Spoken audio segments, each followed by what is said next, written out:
Every Christmas, families across the UK sit down to what they think is a beautiful, honest ham centrepiece, and end up carving into a block of brine, sugar, chemicals, and reformed scraps held together like meat glue. You think you're serving tradition, but in a shocking number of supermarket Christmas ham joints, the real pork is quietly watered down, stretched, injected, and chemically polished to look better on Instagram than it behaves in your body.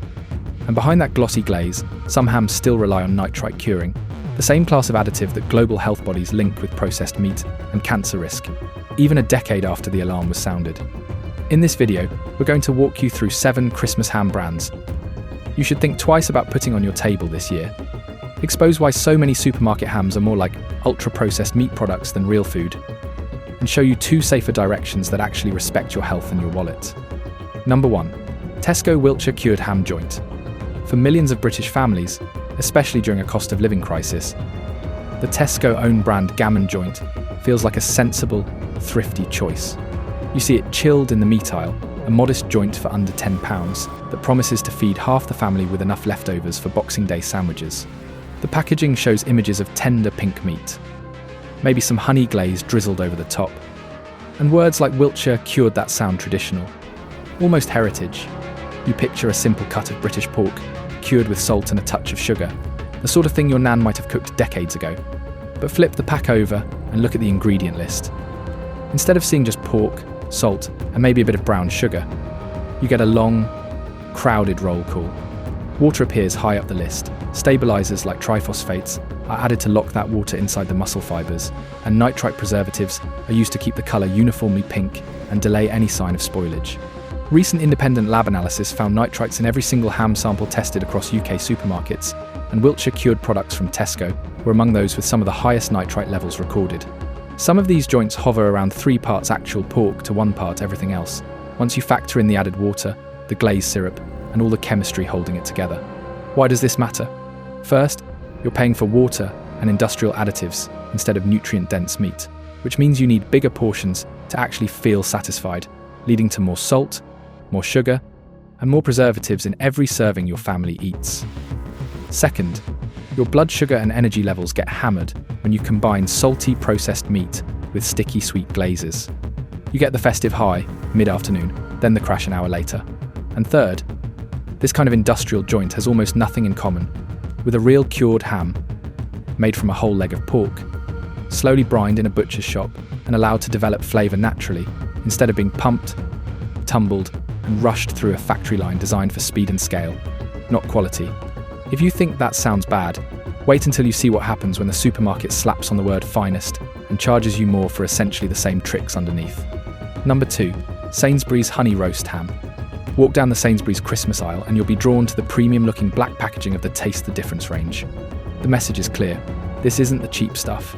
This is the fancy centrepiece you bring out when you want to impress the in-laws or make Christmas lunch feel special. Honey roast glaze, British pork, hand-finished, chef-inspired presentation. The price is higher, so you assume the quality must be higher too. But peel back that marketing, and the ingredients start to look disturbingly familiar. Many of these so-called premium hams are still formed from selected cuts of pork leg meat, which is industry code for chopped, reshaped, and pressed back together to look like a single whole joint. The percentage of actual pork drops once again when you factor in the thick glaze layer, the added water, the sugars, and the starches used to make that glossy coating stick and shine under the lights. And the preservation method? In most cases, it's still nitrite curing, just like the budget lines you walk past 3 aisles back.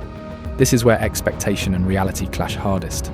You're paying a premium because you think you're escaping the ultra-processed trap, but what you often get is the same industrial core with a fancier flavour jacket and posher packaging. The impact on your body doesn't magically change because the box looks elegant. You're still getting processed meat that the World Health Organization classified as a Group 1 carcinogen over a decade ago, specifically linking regular consumption of nitrite-cured meats like ham and bacon to increased colorectal cancer risk.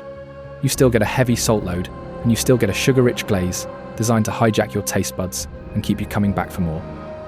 The only thing that really feels special is the margin for Sainsbury's. And if you're thinking, fine, I'll skip the big joints and just buy ready sliced ham for Boxing Day sandwiches, that must be simpler and safer. The next product will turn your stomach. Number 3. Asda Wiltshire Cured Sliced Ham. Those chilled sliced ham packs in the Asda fridge look harmless enough. You grab them for Boxing Day leftovers, kids' lunchboxes, or quick toasties because it feels like you're still in festive mode but too exhausted to cook. The packaging screams extra special, Wiltshire cured, slow cooked, and sometimes even shows rolling green British fields to suggest a farmhouse vibe and honest provenance.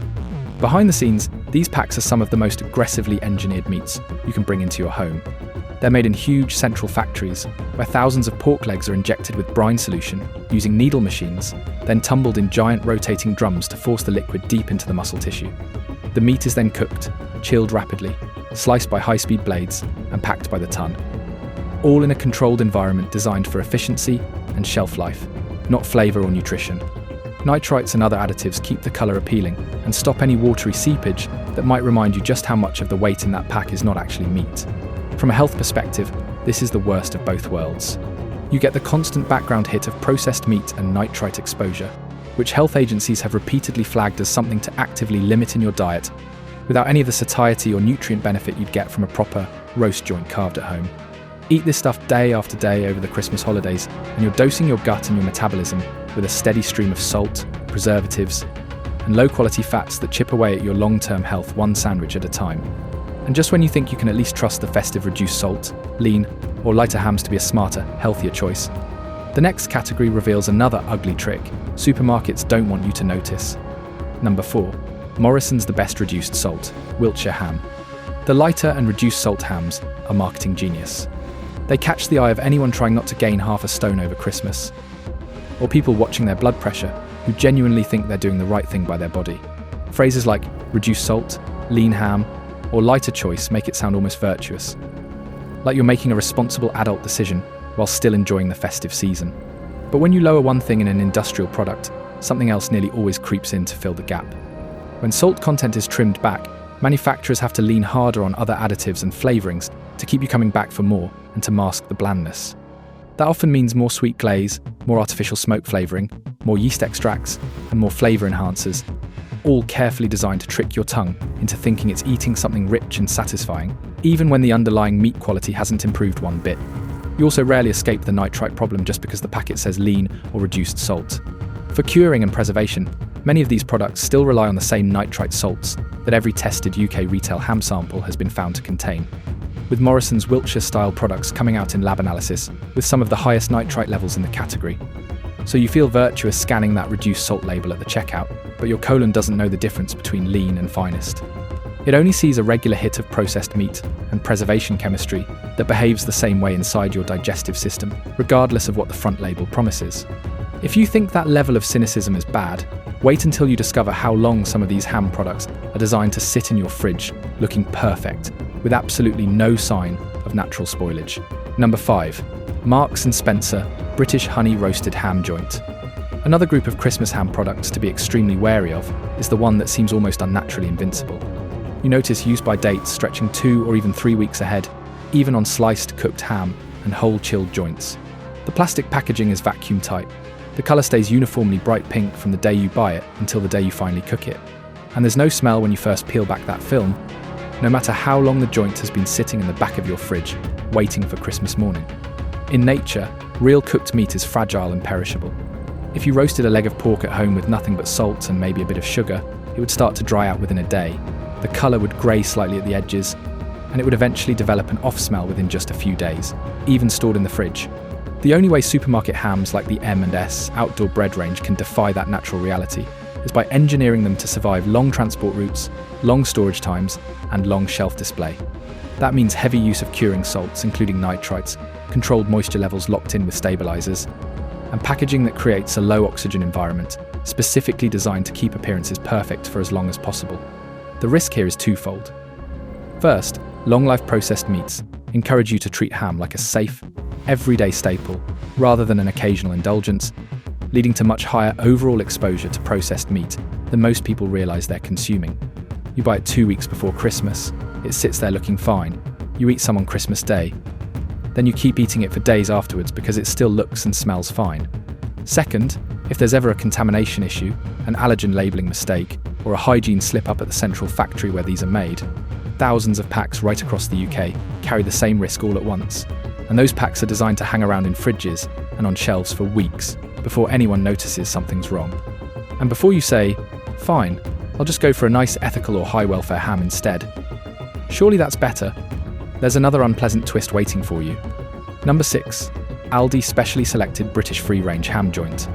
Supermarkets have learned that words like British, free-range, outdoor bred, higher welfare, and farm assured are incredibly powerful emotional triggers for British shoppers who care about animal welfare and supporting local farmers.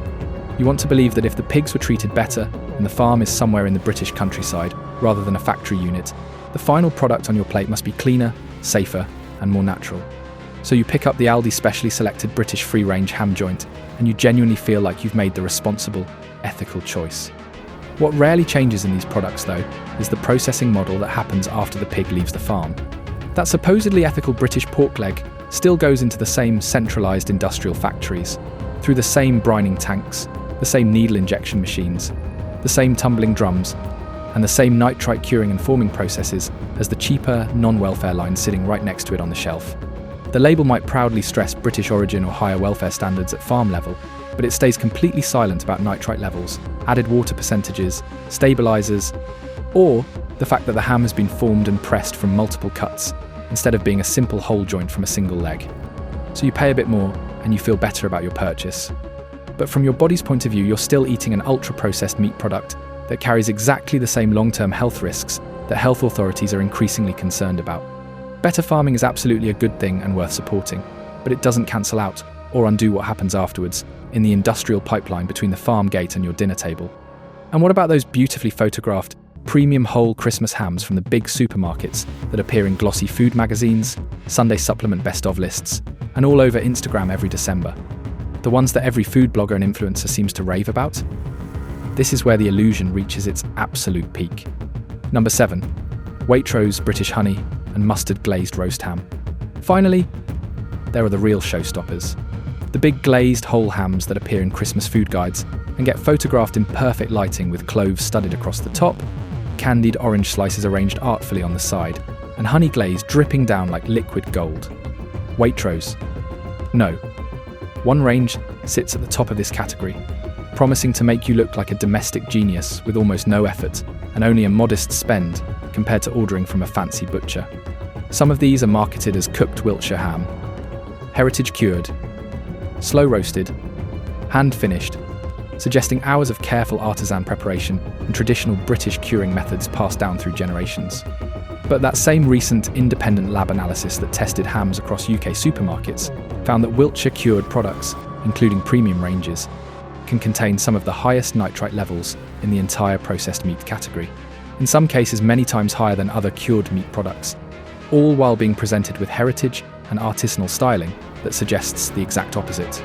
Combine those nitrite levels with sugar-heavy glazes and decorative toppings, and you're looking at a product that hits your system with a concentrated triple punch of preservatives, sugar, and salt in one festive serving. You plate it up thinking you're giving your family a special traditional British Christmas treat, when in reality it behaves more like an ultra-processed party trick, designed to survive logistics networks, look perfect under any lighting, and deliver addictive sweet and salty flavours, no matter what that means for your gut health, your blood vessels, or your family's long-term cancer risk. And that's just the food sitting on your plate. Once you zoom out and look at the system behind all 7 of these hams, from budget Tesco gammon to premium Waitrose showstoppers, the picture gets even darker and more disturbing. All of these Christmas hams, whether they're budget, own-brand gammon, or chef-inspired glazed joints with artisan branding, sit on top of the exact same industrial foundation. Pork isn't going straight from a small local British farm to your oven on Christmas morning. It's flowing through vast, central processing factories where consistency, shelf life, and cost control rule every single decision that gets made. Huge batches of meat are injected with brine solution, tumbled in industrial machines for hours, then formed, cooked, cooled, glazed, and packed by the ton so that every single joint and every single slice looks almost identical across hundreds of stores from Cornwall to Scotland. Why are the ingredient lists on these products so unnaturally long? Because the entire food system is designed for long-distance transport and extended storage, not for freshness or quality. Additives like nitrites, stabilisers, antioxidants, and emulsifiers are added specifically to help these hams survive days or even weeks, sitting in refrigerated lorries, distribution centres, and supermarket chillers without changing colour, leaking liquid, or developing any of the normal signs of age that fresh meat would show. That's fantastic for supermarket logistics and profit margins, but it leaves your body dealing with a cocktail of synthetic compounds that simply don't exist in a piece of pork you cure or cook yourself at home from scratch. And when something goes wrong in this kind of centralised system, it goes wrong at massive scale. A labelling slip-up around allergens, a hygiene issue at a single central processing plant, or a mistake in additive dosing doesn't just affect a handful of customers in one town. It can impact thousands of ham joints in sliced packs, shipped nationwide before anyone even notices there's a problem.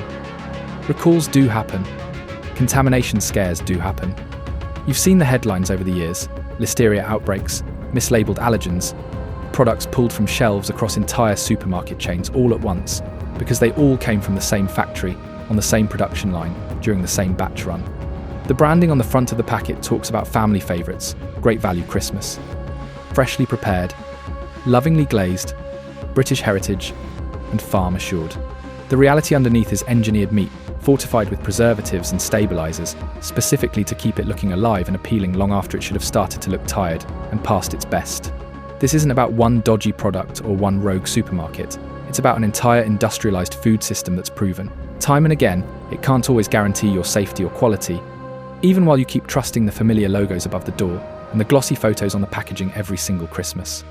So what can you actually do if you still want that festive ham on your Christmas table without swallowing half a chemistry set and putting your family's health at risk? Here are the 2 safer options we promised you. Safe option 1. Cook your own plain gammon joint. Go back to basics in your own kitchen. Instead of buying a fully processed, pre-glazed joint pumped full of additives, choose a plain, higher meat content unsmoked gammon joint with a very short ingredient list, ideally just pork and salt, maybe a touch of sugar. You can soak it, boil it gently, and glaze it yourself at home with real honey, mustard, and spices. It takes a bit more time, but you're in complete control of what goes into your body and what your kids are eating, and the flavour is genuinely better because it's real food, not industrial convenience. Look for joints where the ingredient list has 3 or 4 items maximum, not 15. Safe option 2. Traditional butchers and specialist producers. The second safer path is to look for genuinely traditional or specialist producers who still cure whole legs of pork properly and don't rely on heavy water injection or aggressive nitrite loads. There are small UK ham producers, independent butchers, and mail-order specialists who focus on slow, traditional dry-cured or minimally processed ham, often using much simpler ingredient lists and shorter supply chains than the supermarket giants. Yes, they cost more, but you're paying for actual meat and craft, not for water, stabilisers, and marketing budgets. Ask your local butcher about their curing process, or look for online suppliers who list exactly how their ham is made. When you are in the supermarkets, get into the habit of flipping every single pack over and checking the back label before it goes anywhere near your trolley. Recognisable words your grandmother would understand? No added water sitting near the top of the list? That one's worth considering. Long list of E numbers, nitrites, triphosphates, and sugar-heavy glazes with unpronounceable stabilisers? Put it straight back on the shelf and walk away. Life is busy, Christmas is stressful, and nobody's going to cook absolutely everything from scratch. But turning industrial supermarket ham into an occasional treat instead of a daily sandwich filler or a guaranteed Christmas centrepiece is one of the easiest health wins you can give your future self and your family. Next time you walk past that festive ham aisle and see those glowing photos of honey roast joints and glistening pink slices under the lights, remember what's really holding so many of them together: injected water, industrial chemistry, and a food system that treats your long-term health as acceptable collateral damage in the race for profit and scale. If you wouldn't happily tip nitrite salts, stabilisers, and glucose syrup into a pot in your own kitchen and feed it to your kids, why would you let a supermarket factory do it for you every single Christmas?